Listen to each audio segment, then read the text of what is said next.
ఏంటి బాబారాజం ఎక్కడికి? రామ్మా నీతో కొస్తా పని ఉన్నది. నీ బిల్డప్లను చూస్తా ఉంటే పని ఉండదా మీతోని? కొద్దిగా వచ్చే ఇక్కడికి లెఫ్ట్ టర్నింగ్ ఇచ్చుకో. ఏంటి కేన్ మాము, ఏంటి తెగ హుషారుగా ఉన్నావు? మ్యాచ్ గెలిచినావని అనుకుంటున్నావా? అస్సాం ట్రైన్కు నీకు కూడా ఒకటి టికెట్ బుక్ చేసి ఉంచిన. జల్దీ నువ్వు కూడా వచ్చేయి. వచ్చే మ్యాచ్లో ఇండియాతో ఉందిగా మ్యాచ్. అరే శాంటో, నువ్వు మాత్రం మంచి స్కెచ్ చేసినవురా. నాకు కూడా ఈ ఐడియా రాలేదురా.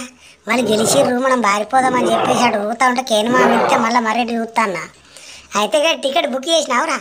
అబ్బా మనం ఎడితే ఏం కదా, ఇంకొకటి ఏడాల పక్కోడు కూడా ఎడితేనే గప్పుడు సంభ్రమరం మన ఇద్దరికి.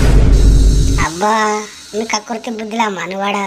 అంటే ఇండియాతో మేము కూడా ఓడిపోయి మీ అస్సాం ట్రైన్లో రావాలని టికెట్ బుక్ చేసినాం ఇద్దరు కలిసి. చూస్తాం రా, మేము గెలుస్తాం. ఏం గెలుస్తావా కేన్ మామ? మేమిద్దరం ఓడిపోయి వచ్చింది సరిపోలేదా? నాకు ఎంత రివెంజ్ ఉంటుంది ఇండియా అంటే. మేమే పోయినాం. ఏం చెప్తావు? మా ఫ్యాన్స్ తిడతా ఉన్నారు, పారిపోతాను ఇక. నువ్వు కూడా వచ్చేయి మామ, మీ ఫ్యాన్స్ కూడా తిడతావు, నువ్వు కూడా రా.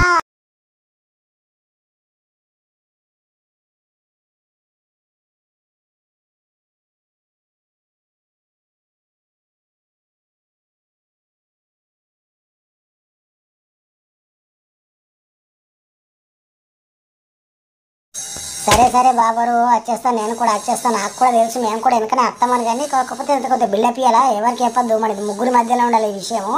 వేరే వాళ్ళకి తెలితే వేసుకుంటారు మన ముగ్గురిని. అబ్బా ఇంత పెద్ద స్కెచ్ చేసిర్రా మీరు ముగ్గురు కలిసి? ఓడిపోతామని తెలిసి కూడా మా మీద బిల్డప్ ఇస్తారు. గెలుస్తామని ఇప్పుడు ఆవు రోహిత్కి చెప్తా. రోహిత్కి చెప్పి పట్టుకొని వస్తా కోహ్లీ కూడా. ఇప్పుడే కదా బాబరాజము ఎవరికి చెప్పొద్దని చెప్తి. ఇంతట్లోనే హార్దిక్ పాండ్యాకి ఎలా తెలిసింది బాబరు? పాండ్యా కూడా మన మనిషేలే, నువ్వు టెన్షన్ ఏం పడకు. మనకంటే ఎక్క ఈయనకే ఉంటుంది. మనం చూసినావు కదా కోహ్లీ రన్లు ఈయన కొట్టేస్తాను చూసిండు. సెంచరీ కాకుండా ఆపేది ఈయననే. ఏంటి బాబర్, ఏంటి నా మీద లేనిపోయిన అబాండాలు అన్నీ వేసి మా టీంలో మాకే లొల్లులు పెడదామని చూస్తున్నావా? నేను ఇలా వచ్చిన అనుకుంటున్నావా? ఏంది వీళ్ళు ఎక్కడ వారిపోతారో ఎట్లా వారిపోతారో చూద్దామని వచ్చిన, అంతేగా నాకు రివెంజ్ ఏం లేదు.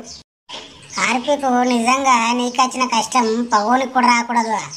అప్పుడు అట్లనే ట్రోల్ చేసారు, రోహిత్ శర్మ క్యాప్టెన్సీ తీసుకున్నాను. ఇప్పుడు ఇలా ట్రోల్ చేశారు. తర్వాత నేను డాన్ అన్నారు, ఇప్పుడు కూడా డాన్ అంటారు. నేను బాధపడకు హార్దిక్. పాండ్యా బ్రో నువ్వేం బాధపడకు. నేను తిట్టే జనాలు మళ్ళీ నిన్నే మెచ్చుకునేలా చేస్తావు. నువ్వు నీతో అవుతుంది కూడా. Okay Pandya, bye.